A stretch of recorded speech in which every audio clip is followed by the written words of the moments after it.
You know, folks always say you can't judge a book by its cover, but let me tell you, down at the Iron Skillet on the outskirts of Tucson, judging people was practically a spectator sport, and nobody took more heat than Elena. Now, imagine this, it's mid-July in Arizona, the kind of heat that makes the asphalt shimmer like a mirage and melts the rubber off your soles if you stand still too long, and inside that diner, the AC unit was wheezing like an old smoker, barely cutting through the grease and the humidity, yet there was Elena, waiting tables in a heavy, long-sleeved flannel shirt buttoned all the way up to her neck. For 3 years she'd been there, refilling coffees and flipping tickets, keeping her head down, never making eye contact longer than necessary, moving with this weird, stiff precision that most people mistook for being unfriendly, but if you looked close, and I mean really close, you'd see her eyes constantly scanning the exits, checking the mirrors, watching hands, watching pockets. The kind of hyper-awareness that doesn't come from working the breakfast rush, it comes from somewhere else. Entirely. Most of the regulars, well, they were decent enough folks, just trying to get their eggs and bacon before heading to the job site, but whispers have a way of filling up a quiet room, and the rumors about Elena were nasty. People said she was a junkie hiding track marks, or maybe she'd been in some domestic dispute that went south, or maybe she was just weird, hiding some skin disease that nobody wanted to see while they were eating their pancakes. But there was one guy who wasn't listening to the rumors, a man named Silas who'd been sitting in the back booth for 3 hours nursing the same cup of black coffee until it was basically sludge. Silas looked like he'd been carved out of granite and left out in the rain too long, a man carrying the kind of silence that feels heavy, you know what I mean. He had this faded Polaroid photo on the table in front of him, edges curled up, showing a dusty convoy in the middle of a desert from nearly 2 decades ago, and he kept looking from that photo to Elena, his brow furrowed like he was trying to solve a puzzle that had been haunting him for 18 long years, wondering if his mind was playing tricks on him or if he was finally staring at a ghost. See, Silas had spent nearly 2 decades drifting from VA hospital to VFW halls, looking for a face he'd only seen through a haze of smoke and agony, searching for the doc who had dragged him out of hell when everyone else had written him off as dead, and watching Elena move, the way she pivoted on her heel, the way she prioritized her tasks, the way she shielded the left side of her body. It was triggering memories he thought he'd buried deep under layers of therapy and whiskey. But the quiet tension of the morning was about to get shattered, because in walks Brock, you know the type, loud, wearing a polo shirt that cost more than Elena's car, the son of the biggest real estate developer in the county, acting like he owned the place just because his daddy's name was on half the billboards in town. Brock had his entourage with him, 2 guys who laughed at everything he said like their paychecks depended on it, which they probably did, and the moment Brock sat down, the atmosphere in the diner shifted from sleepy to dangerous, like the air pressure dropping right before a tornado touches down. He didn't just want breakfast, he wanted a show, he wanted to feel big by making someone else feel small, and Elena was the perfect target, silent, weirdly dressed, and defenseless. "Hey, sweetheart," Brock hollered across the room, snapping his fingers like he was calling a dog, "can we get some service over here, or are you too busy sweating in that winter coat to do your job?"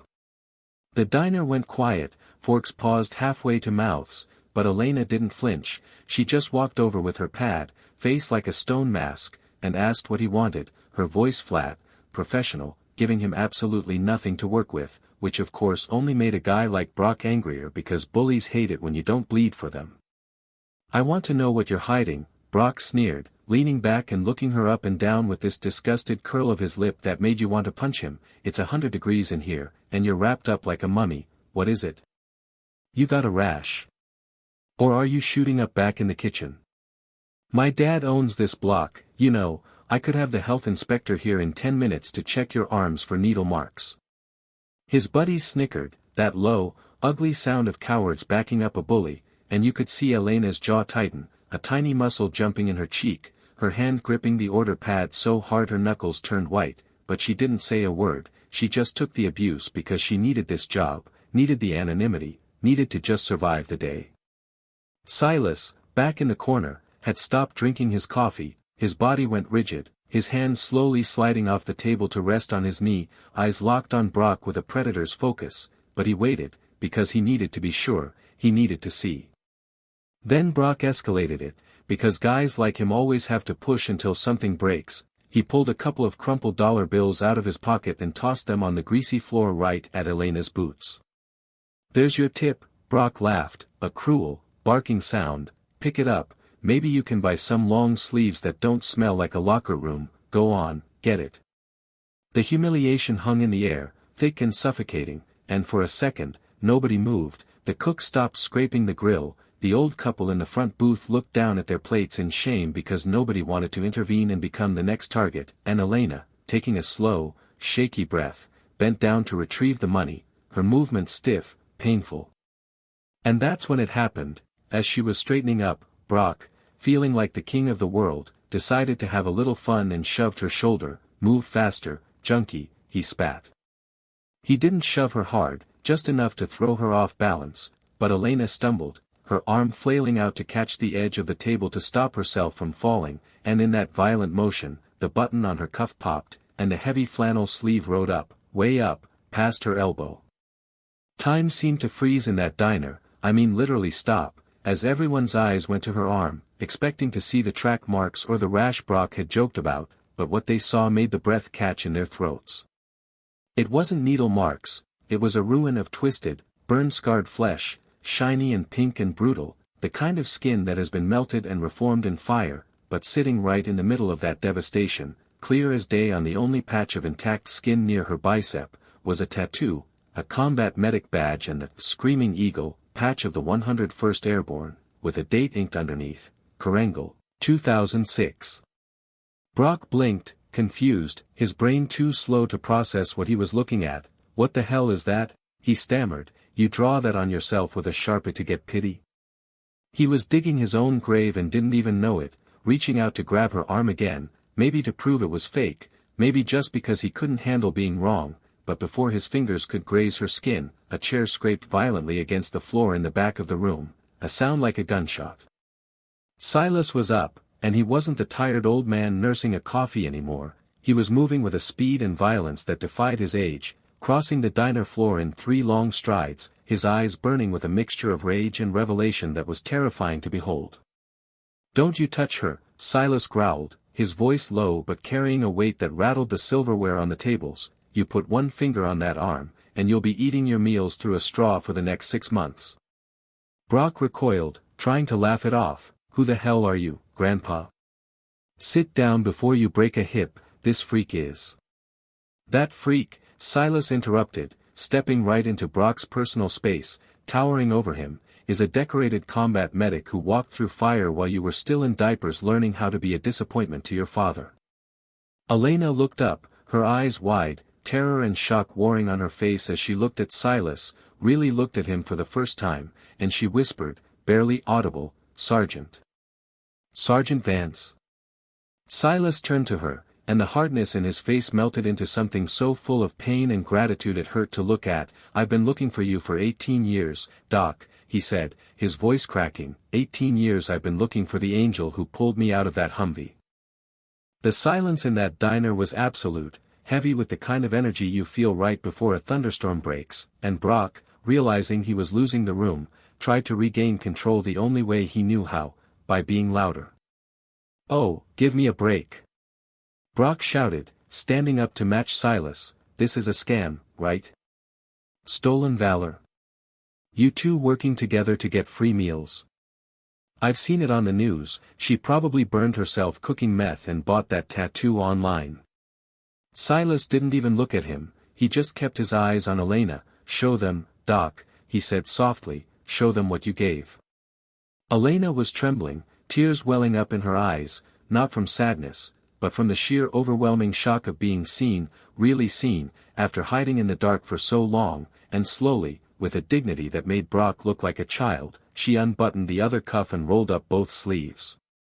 The gasps were audible this time, her arms were a map of agony, extensive skin grafts, burned scars that spiraled up her neck which she had hidden behind her collar, a living testament to a day that had cost her everything. Chronicle Valley, November 2006, Silas turned to the room, addressing the diners like a prosecutor presenting evidence. "We were pinned down, ambushed from 3 sides, RPG hit the lead vehicle, my vehicle.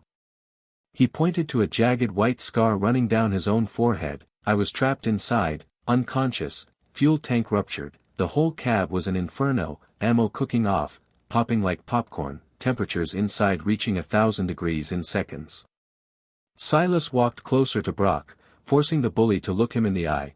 Protocol says you don't go into a burning rig when there's secondary explosives, protocol says you wait for fire suppression, but Specialist Elena didn't give a damn about protocol. She ran into the fire. Silas's voice rose, shaking with the memory. She didn't have gear, she didn't have a hose, she had a knife in her bare hands. She cut me out of the harness while her own uniform was melting onto her skin. She dragged me 50 yards under machine gun fire. Silas gestured to Elena, who was crying silently now, looking at the floor, and when the mortars started walking in on our position, she shielded my body with hers. That's where those burns on her back come from, son. She took the shrapnel and the heat so I could go home to my wife and my 2 daughters. I woke up in Germany 3 weeks later, Silas whispered, the room blurring through the tears in everyone's eyes. They told me the medic who saved me was medevaced out, severe burns over 60% of her body, likely wouldn't make it. I thought I was chasing a ghost. He turned back to Brock, whose face had gone from red to a sickly pale color. So when you look at those scars, boy, you aren't looking at ugly, you're looking at the price of freedom that you enjoy every single day while you sit here and act like trash. People were standing up now, the construction workers, the old couple, even the cook had come out from the back, wiping his eyes with a greasy rag, and someone in the back, a young kid with a smartphone, had been live streaming the whole thing. Hey, the kid shouted, I just tagged your dad's company in this video, Brock. It's got 5,000 views already, people are commenting, they know who you are. Brock's phone started buzzing in his pocket, once, twice, then a continuous vibration that sounded like a rattlesnake. He pulled it out, saw the caller ID, Dad, and looked like he was going to be sick. I didn't know, Brock stammered, backing away toward the door, his entourage already abandoning him, slipping out the side exit like rats leaving a sinking ship. I was just joking around, you know. Get out, the manager, a calm woman named Maria who usually never raised her voice, pointed at the door, and don't you ever come back to the iron skillet, Brock, not you, not your money. Brock fled, the bell above the door jingling with a pathetic little sound as he disappeared into the blinding heat, leaving his dignity on the floor with the $2 he'd thrown. Silas didn't watch him go, he just opened his arms, and Elena, the woman who hadn't let anyone touch her in years, stepped into the embrace of the soldier she saved, sobbing into his shoulder as 18 years of pain and hiding finally began to dissolve. Thank you, Silas whispered into her hair, my daughter graduates college next week, she exists because of you. 6 months later, if you walk into the iron skillet, things are different. Elena is the manager now, and she wears short sleeves, her scars visible, not as a badge of shame, but as a conversation starter, a history lesson for anyone who asks. And Brock? Well, rumor has it his dad fired him the same day that video went viral, cut him off completely to save the business's reputation, and the last time anyone saw him, he was sweeping floors at the community center, part of a court-ordered community service for a DUI he caught a week after the diner incident. But here's the kicker, a few weeks ago,